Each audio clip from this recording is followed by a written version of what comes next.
So hello everyone. Good evening, good afternoon, wherever you're from. Today I want to talk about the role of the narrator and the promises you give the reader and the payoff. Also, I will talk about progress within your story. And of course, I welcome any questions you have, or if you have a short story to tell yourself, or if you want to ask, okay, how would I do that in a nonfiction book, or how would I do that with my story? And we'll see where we get there. So just to summarize, so we start with the different types of narrators, from omniscient to first person, second person, etc. And then what a promise means. I mean, we usually have it in mind what promises means, but really in the context of your story. And for me, this was especially relevant in terms of having a reminder and double checking my own story. What promises do I tell the the reader, and do I really fulfill them? So you certainly know movies, they start out with a certain promise, be it the trailer or the first 5 minutes, to really grab your attention, and then at the end of the movie it wasn't resolved and you feel bad about it. I mean, you get hyped at the beginning. Okay, well, there's a great promise. It's about this great mystery, about this strange plot or so, but all the movie or book did bring you from a situation to another situation, but never resolve the issue. Same even with comedy. That works kind of like backwards, because of comedy you need a setup and a later payoff. So that is more that the promise is a little bit hidden. So you see something in a movie or read something and it really doesn't have a significance, and only later it comes up again and you remember, okay, 2 chapters ago I read about this, or in half an hour this was set up and now is the payoff. And this is something really to keep in mind. So what promises do you give the reader? What promises does your story have, and does it resolve that?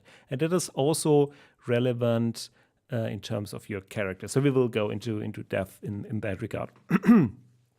Another thing is, well, I already talked about the payoff, but also about the progress. And for the progress, it is a little bit connected to the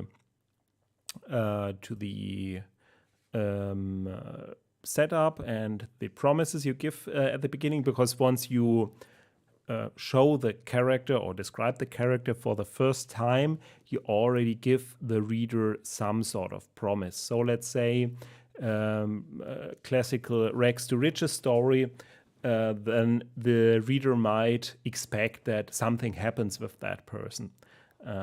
Or maybe not at the beginning, but it comes up. They expect something is happening with that person throughout the story, and it doesn't, and that person doesn't remain the same person during the story. So we'll go into that as well. We'll also share a little text document, nothing fancy, but enough for you to follow the idea. Okay, so we'll start with the simple one. Really, the narrator perspective. So the idea today really is to cover everything, really, from who's talking, what promises do you give, what characters do you have, what promises do the characters have, how do the characters progress during the story, and what is then the payoff, with a few examples from movies. Okay, so just testing here. Everything works, looks good. Looks good. Then testing here, 1 moment. Switching this off. Okay. Okay, this works as well. Okay, so I'll share my screen. Okay, shoot it this way. So I'll just share here. Just very simple today. Okay, so starting with the simple one, the narrator. So who is that? For movies, it's often you're just shown how the characters go around their day. Sometimes there is a literal narrator that is telling you additional stuff, but in most cases, you don't have a narrator in movies. Sometimes individual characters like do an info dump on you in badly written movies that explain what is going on. In Star Wars, the famous scrolling screen at the beginning is basically a form of narrator. But the rest of the movie, there isn't someone who is explaining really what is going on. So it's usually implicit. And that is, and doing it implicit is usually a good idea, because then you're not taken out of the experience if someone just tells you abstract information about the situation. Okay, so in writing, this is a little bit different, because you automatically have a scrolling screen. You have text in front of you, and someone is telling you something. But you can also use first the viewpoint of the individual characters. So what kind of narrators do we have? So the first one would be an omniscient narrator. So the omniscient narrator is just someone who knows everything about the world and can explain something even if the individual characters don't know or don't know yet. So that really takes you a little bit out of the story, but in some cases it is useful. Okay, then of course the question is it a first person narrator or a second person narrator? So is it someone who is telling you something, or someone who is inside the story who's telling you something? I think wait, where do you have it? The second person, I think, is rather rare. I think that is just in, for example, in game books, or in strange stories that really involves the reader, him or herself. Wait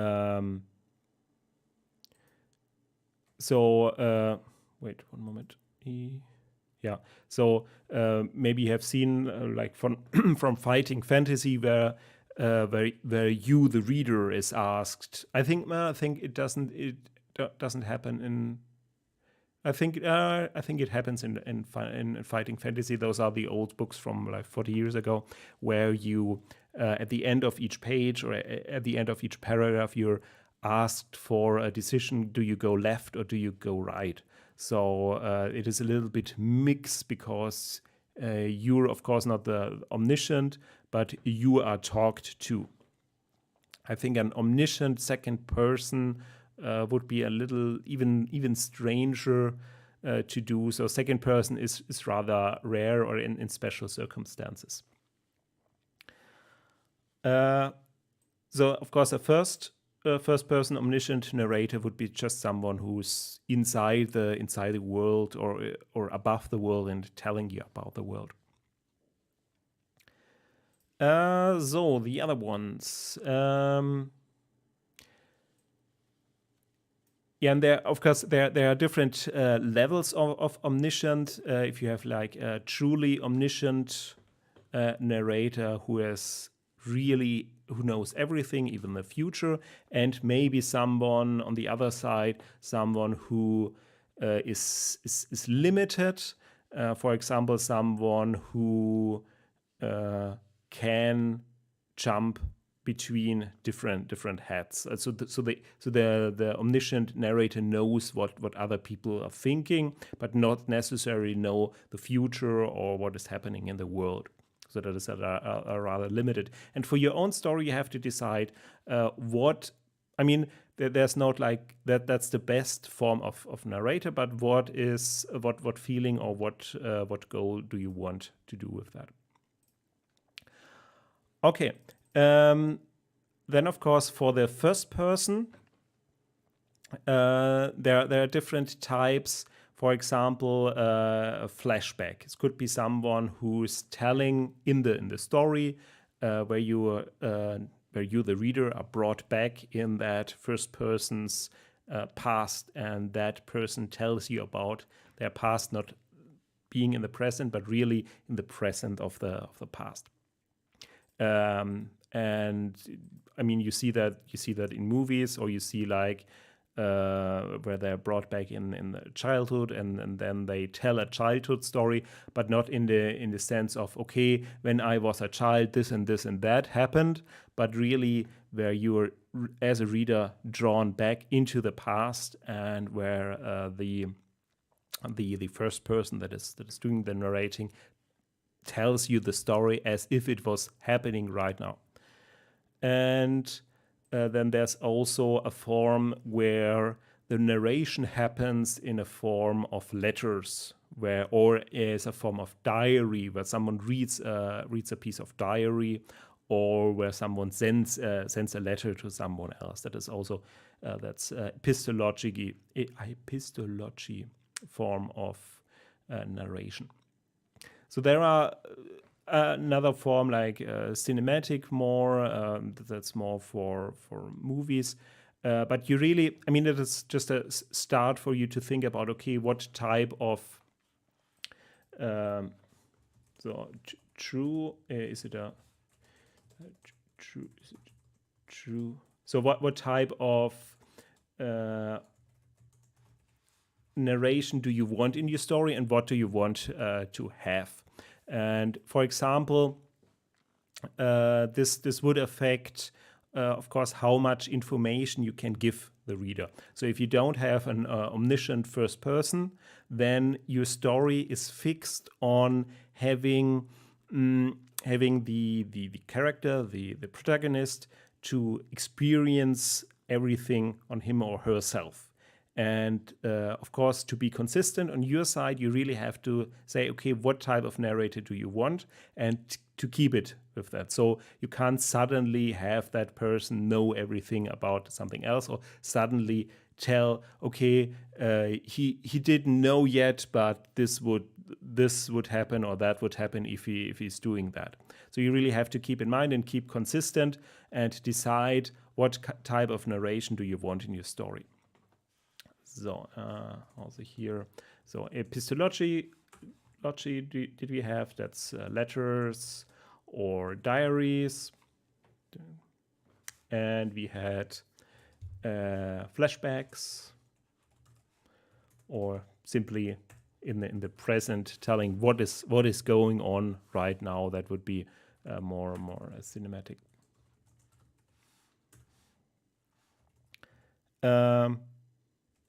Yeah, and another thing is limitation by first person, especially if you have insight into that person's character, motivations, etc.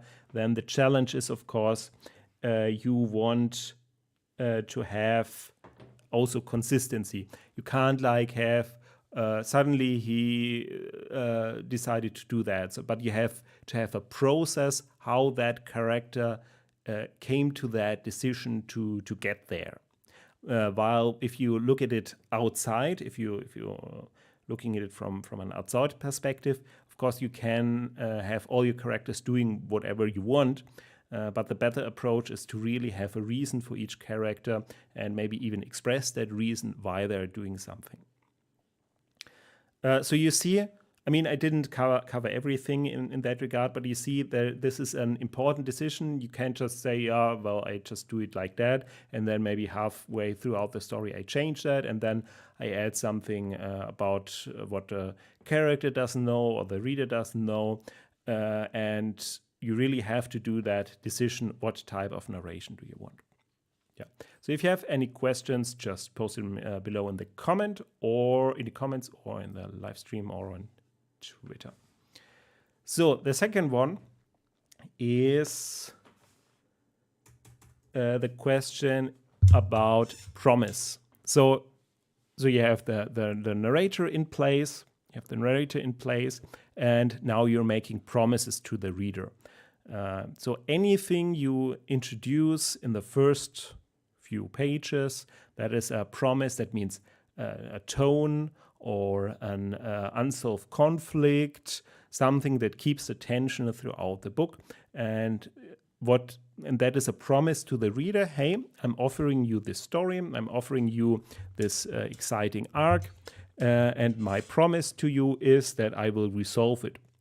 It could be that halfway throughout the book you're introducing something else and kind of mislead the reader in that regard, but you need to do it, of course, in a way where you have to do another promise to the reader and resolve that in turn. Maybe like in Star Wars, at least if you look at the cut scenes or something like that, then the promise for Luke Skywalker was, he wants to join the rebellion, become a fighter or something like that, or leave the planet. But the stakes are increased. I mean, if you look at the first 10 minutes or so, then you don't have anything about a Death Star blowing up. Sorry for spoiling you the movie.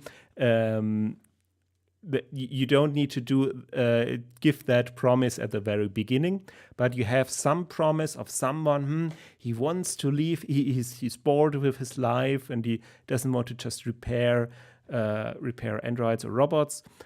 He wants more of his life, and that is the promise you're giving to the reader. And your job as a writer is to fulfill that promise.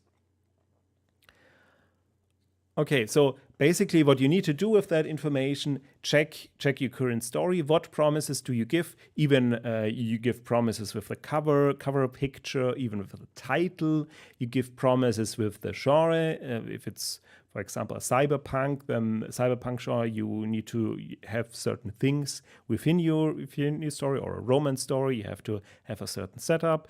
Or a fantasy, you need a certain fantasy element. So those are all promises you give to the reader, and you want to fulfill them. Vice versa, don't under promise things, or not necessarily under promise. So if you have something exciting coming up, drop some hints about this. That's something in the beginning. Something will come. So because you really have to sell your story in the first few pages to the reader. Of course, the reader probably bought your book or took some initial interest. So the reader has some trust in you that you will deliver. But you have to really then give also those promises in the first few pages, or even the first few paragraphs, or even the first paragraph, what this is about, what the promises are, what the reader can expect. And this way also don't undersell your book in that regard in terms of cover or in the first few pages. So what do we have? We have now focused on, okay, we know that's something that the story promises, setting, characters, etc. And we will look now a little bit more on the characters. The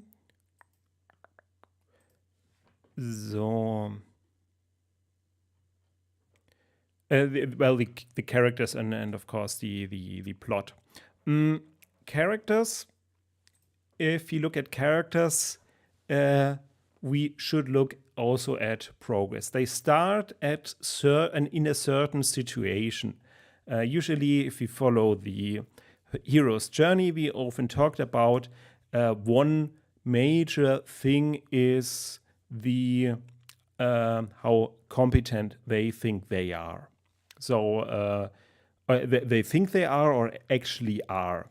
And that is already a certain field of conflict. So, for example, in Star Wars, Luke Skywalker at the beginning, he can repair robots. That's what he's doing. So he seems rather competent with that. So he knows some technical stuff. He's also shown that I think, but those were the deleted scenes about that he can fly a ship or something like that. So he is moderately competent.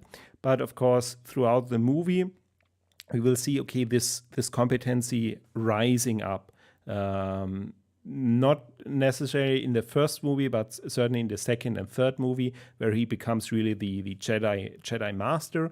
In the first movie, it is a lot also about trusting competency. Trusting in that movie, it was trusting the Force, trusting his instinct with the wise person, with Obi-Wan Kenobi, who teaches him, okay, yeah, trust your Force, trust your competency. So that is one thing. And if you look at the other two characters from that's Leia and Han. Leia is portrayed as highly competent. I mean, she's a member of the Senate. And Han Solo is like a little bit of a mixed bag, but he certainly is very convinced of himself. So there you have a promise. You have a certain conflict. He seems very convinced of himself. He's the best or fastest ship, etc. At the same time, the story tells you, he's in debt and his ship is hardly working and he doesn't really have a large crew or something like that. So he seems to be kind of failing, but he's very, very confident of himself. So there seems to be a conflict. And that is basically a promise to the reader to say, hey, here I show you this conflict between the competency and the confidence, because those are not identical. And I promise you, dear reader, I will resolve this conflict during the story. That either the person becomes more competent, or that person says, okay, maybe I shouldn't always be like that, and say, okay, I also have some weaknesses or so. Of course, this is not really resolved in Star Wars that way. Han Solo is always the person who is very, very confident, but he rises at least a little bit in terms of competency and in terms of, okay, I'm not only about myself, but I will also care about others. I mean, that is basically his arc in the sense. But it is also something you can set up as a promise. Likewise, with Luke, you can set up a promise where you say, okay, he has a lot more potential. This is also not really displayed in the very beginning, but during movie he has a lot of potential, but it isn't realized yet.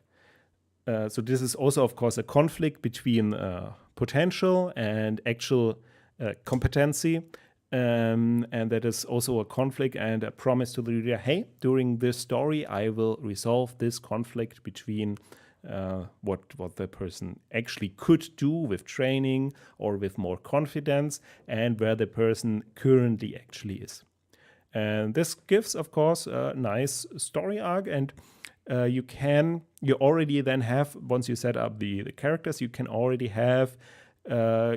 start writing individual steps from the current version of that character to the final version, and test, okay, does this part of the story is this part of the story that helps Luke or Han to reach the final version of himself, or is this just dialogue? It's just added to get from one place to the other, and better to remove that and use a situation rather to give that character room to grow, and remove the parts of your story where you say, okay, that's just fluff, because everything that isn't part of those promises you set up and isn't part of those heroes' journeys or of those character developments between, in this case, competency and confidence, then that's just additional fluff that takes away from your good elements, where it is part of the hero's journey.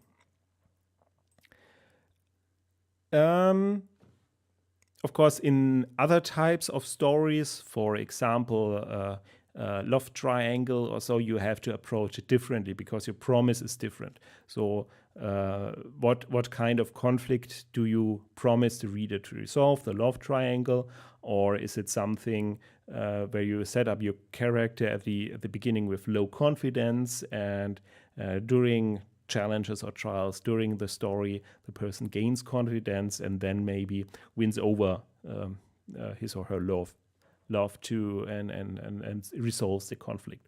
Or for example, in a more like a heist story, it is less really about the character development throughout the maybe a little bit, but the focus is more the enjoyment of highly competent people going through a seemingly impossible or difficult challenge. So this is more like you said, set it up in a way where the reader thinks, this is very difficult to steal the diamond. And you explain how difficult this is and how difficult it would be in the imagination from the reader's imagination, and how you create interest to your story in the reader is to make it tricky and have those competent people who do the heist do things that the reader maybe hasn't thought about. So your promise is basically, hey, here I have this conflict, steal the crown jewels or something like that, and there are 10 guards throughout the day, and there are lasers to check if the jewels are still there, and there's a computer system, and there's maybe a robot, and there's a traitor within the group, and so and that is your promise. You can set it up, and then the heist begins, and that is basically the climax of your story, where the reader asks, okay, so many things have said as the writer set up. How will the writer get out of this and resolve it without relying on superpowers or on random accidents or on luck, but really to solve the promise that you gave?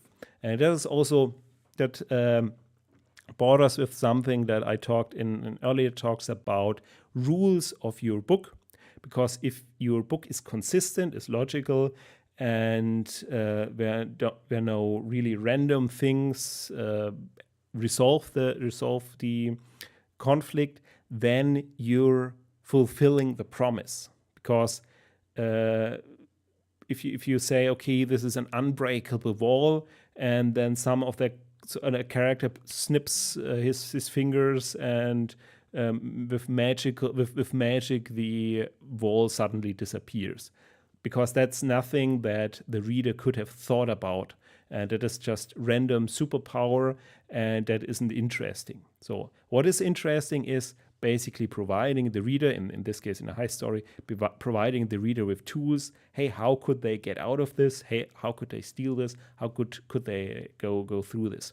And once that is set up, you can then fulfill the promise, resolve the conflict, but not by random acts or by superpowers, but by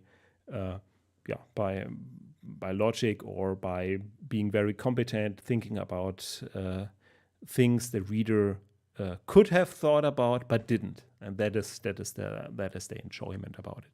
And that is, for example, in I think in Columbo, it is often done where you as the viewer already see everything about the murder at the beginning. You already see it, where they hide the gun, etc. So the promise is, okay, here, look, that really looks like a perfect crime. That can't be solved. And my promise as a screenwriter is Columbo will come in and will find it out, despite you, the viewer, at the beginning has not seen how he would do it. And that is the enjoyment of the story. And I mean, for your own homework, look at different types of stories, heist stories. I mean, there are, I think, 20 or 100, I don't know. There are many different types of stories that are in the end similar. or look at current movies and think about, okay, what did they promise at the beginning, and how did they resolve it? So what is really the enjoyment that is coming out from that? And that is something I find very interesting. Okay, going forward, what else do we get? We had now the narrator. So how do you want to narrate the story? Then the whole thing about the promise. We looked at a few types of promises and payoffs about different types of stories. And the question is, and the point also is, okay, what about the characters? We already had something with competency and confidence, so using that as a setup. That all works on a more technical level, and really to resolve something, as I said, with high stories or detective stories. The question also you have to ask is, how do you get the reader into the story? And for that, you really have to think about, okay, one tool is the whole narrator tool that you tell a story from the hero's perspective or protagonist's perspective. But you also have to build a bridge to the reader to really understand the challenges that the person is facing. So usually that means really you have to make the reader to emphasize with the character. So one thing that is often done, that is the part of the hero's journey. You put or you portray a character that faces something similar than the reader, going through growing up, going through challenges, meeting a wise person, meeting additional challenges, making the real decision and growing up, and then facing their final opponent, just like in Star Wars. But there are other ways. You portray them, for example, in the beginning, really relatable to yourself in terms of, okay, what they do in a day, and that is also possible through using a first person by accompanying the reader through a normal work day, and to show really, okay, they are similar. The person is similar to me. They have fears. They have wishes. They want to reach something. They have goals. And there are some tricks to do that also. For example, to make them be nice, if you want to create a nice character, and really not just say, okay, he was a nice character or he had a good heart, but really showing that and having situations where they rescue a kitten or helping someone, instead of saying, okay, my character, well, they don't lie, they don't cheat or something like that, or they do good things, or they want to do good in the world. Instead, really show instead of tell. In writing, it means, okay, telling a story first person in the shoes of the person that you want the reader to emphasize to. And of course, also then showing how other people how they dealt with the situation, and maybe also having giving them challenges in their life that they have to overcome, and they maybe did overcome it in their past, or they're still struggling, and really not just to let the reader emphasize with the character, but also emphasize, of course, with your readers, what type of characters do they like.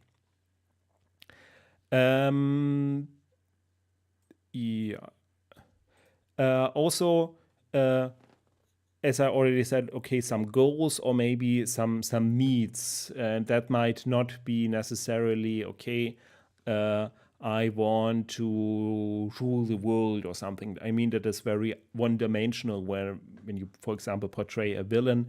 But think about, okay, why do they want to rule the world? Why do they want to reach a high position? maybe they're afraid of someone and they think by having strength, then that fear will go away, or the others will not attack that person if he or she is in that high position. So really think about not just, okay, what are their goals in terms of external goals, but also the reason why that is. And it is usually not necessarily the same as what they actually want. So maybe does Luke actually want to fight in a starfighter or fight for the rebellion? Does he want that, or is there some other motivation? Or is it something about himself that he's unclear with himself, that something is within him that is grinding him? I mean, that is not in the movies. In the movies, it's more played straight, but you could set up it differently, that already in the beginning of, if you just take Luke Skywalker again, that in the beginning he already had some strange feelings or something related to the Force, and that he's out to want to find it out, and only later he joins the rebellion or wants to join the rebellion. I mean, that would be turning the story around. But of course, then he is less relatable, because what is the Force? So can we really relate to someone who's already starting out as a Jedi, or can we relate more someone who wants to sit in a airplane or in a starfighter and shoot the bad guys? I mean, who can you relate more? Probably more about the starfighter who then becomes a hero of the rebellion, and less so about the inner journey, about the Force, etc. What is told there. Okay, so that is already a lot. So I'll just summarize what we had so far. So first, you should, if you start a new story, or if you want to look at your current stories, think about what kind of narrator do you want, and keep that narrator throughout the story the same. So do you want to have someone who can tell something about the person that person not knows yet? Or do you want to really go first person and the reader knows as much as the person telling the story? And then how do you want, what type of tools do you want to use to characterize that person? So letters, diaries, flashbacks, or do you want to have everything just in the present and the reader follows a person? Then next one is, how do you want to characterize that person in terms of competency, in terms of confidence? So really have like a character sheet. Where are they now, and where's the conflict between those between the picture someone has of him or herself and their actual potential or their actual state? And that is already a conflict within. Then the next, look at the type of story you're telling. Is it a hero's journey? We talked about those in the last few times. Or is it a haste story? Is it a detective story? So what is changing? Are the characters changing at all? Are they all at their highest competency? And where is the conflict in your story? Where is the suspense in your story? As I told in the Columbo detective story, the reader or the viewer already knows everything about the murder and thinks, hey, well, that was a perfect execution. And then in comes Columbo and finds all those little things that the watcher or the viewer thought, okay, he wouldn't get caught. And I mean, that is also a type of conflict that you're resolving, a promise that you're giving and that you're later resolving. And vice versa, don't do promises that you don't resolve. Then we had the question about how to, I mean, we had it set up, the characters, their progress through the story. And then the last question was, how do we relate to those characters? And I told you a few items, like make them relatable, have them don't tell how they are, but show specific situation and how they react in those situations, show how other people liking them or not liking them, and then think about what the character wants, or what the character expresses that the character wants, and what they actually want. And that might not necessarily be the same thing. That could also be a conflict. And maybe the character really wants that position high up in the company, but what they actually want is someone to respect them. That could be also a person. So it isn't something about competency. So maybe they lack, they are not that competent for that job, and they want respect. And they think, okay, by struggling and getting in that position, they might get that respect. But maybe then they fail with both, because they see, okay, just because I'm in that position doesn't give me respect, and also maybe I'm not competent enough for that job, and maybe then they turn down and accept their lower position. I mean, that would be a story. I'm not sure if it's a good story, but maybe well written. It would be a plot where they say, hey, I start out with a character low competency, and they're actually low, and they aim for a high competency job. They actually get it after a lot of work, but then realize they are not made for this type of job. It's too stressful, or they're just barely keeping up.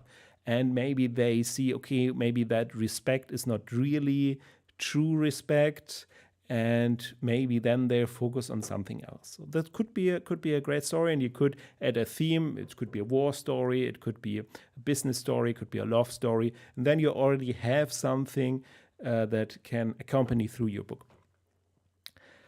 And that is, I think, all for today. If you have any questions or comments, or if you think, hey, that's interesting, then put it down. What I will add is a link to a very good channel. He talks a lot. I mean, he's much more competent than I am. I mean, I'm just learning it like you're learning it. Okay, I have it on my other thing. I will post it as a comment. That's a great channel, and he has a program, I think 15 hours about publishing, about writing, also about writing characters, writing stories, how to find an editor, etc., etc. So I really can recommend him. Just checking if I can find it. One moment.